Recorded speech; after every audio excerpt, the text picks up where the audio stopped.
Pour la troisième fois consécutive, Savoir oser la solidarité pour le volontariat, en collaboration avec l'Association des étudiants en orthophonie au Togo, avec le soutien de l'Association d'étudiants lillois pour la solidarité et la communication ici et ailleurs, organise des séances de sensibilisation aux troubles spécifiques du langage et des apprentissages auprès des enseignants et de la population togolaise. Les professionnels de la santé qui s'occupent de l'évaluation et de la prise en charge des troubles du langage et de la communication.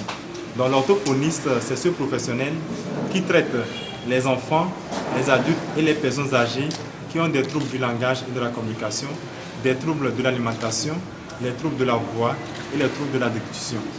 Donc nous intervenons avec les enfants qui ne parlent pas ou qui ne parlent pas bien, les enfants qui ont des difficultés scolaires, qui n'arrivent pas à lire, qui n'arrivent pas à écrire, qui ont des difficultés au niveau de la mémoire, qui ont des problèmes de raisonnement et de logique.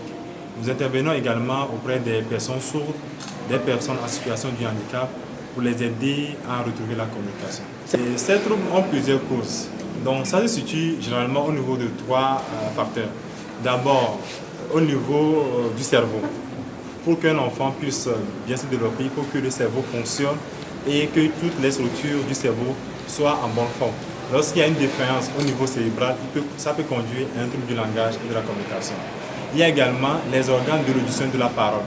Pour pouvoir parler, il faut entendre, il faut avoir une bonne oreille, ou bien une bonne audition. Et il faut également que les organes qui interviennent dans la parole, la langue, le voie du palais, et les lèvres fonctionnent correctement. Donc lorsqu'il y a un problème là-bas, il peut agir également sur le développement du langage et de la communication. Et le troisième élément, c'est l'environnement. Pour pouvoir développer le langage, il faut avoir un environnement propice, stimulant, et il faut qu'on parle avec toi, il faut que tu communiques, que tu sois dans un bon environnement.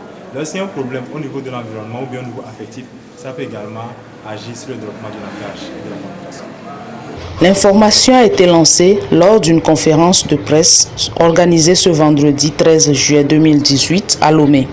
Kouévidien Amévi Léon, coordonnateur de SOS Vol Togo. Le projet de cette année, c'est beaucoup plus sur les troubles spécifiques du langage et des apprentissages. Donc c'est un projet qui consiste à sensibiliser les enseignants des écoles primaires à pouvoir arriver à détecter les enfants qui présentent des troubles que nous on considère comme des fatalités. Des soutiens scolaires dans les établissements scolaires pendant les vacances, gratuitement aux enfants, et on aide les parents à acheter des fournitures aux enfants. C'est là où on a détecté que certains enfants n'arrivent pas à bien assimiler, à bien écrire, à bien prononcer les mots.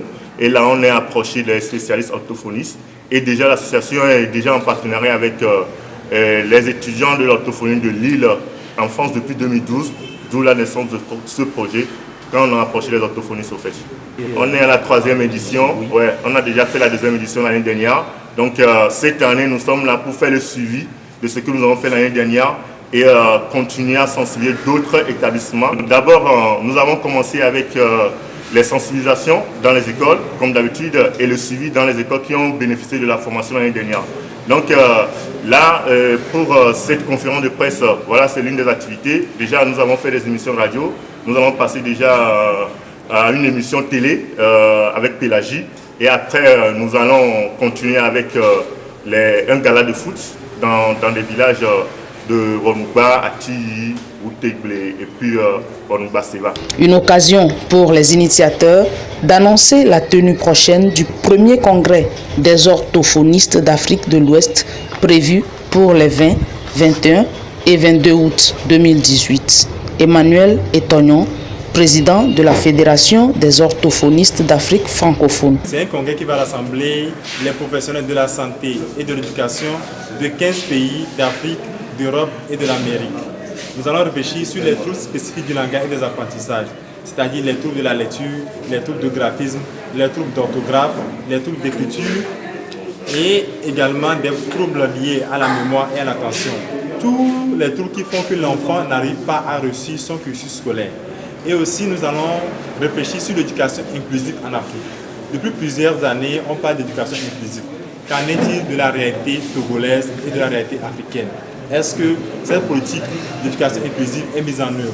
Si ce n'est pas mis en œuvre, qu'est-ce qu'on peut faire pour que tous les enfants, qu'ils soient en difficulté ou en situation de handicap puissent aller à l'école et réussir leur scolarité comme les autres enfants.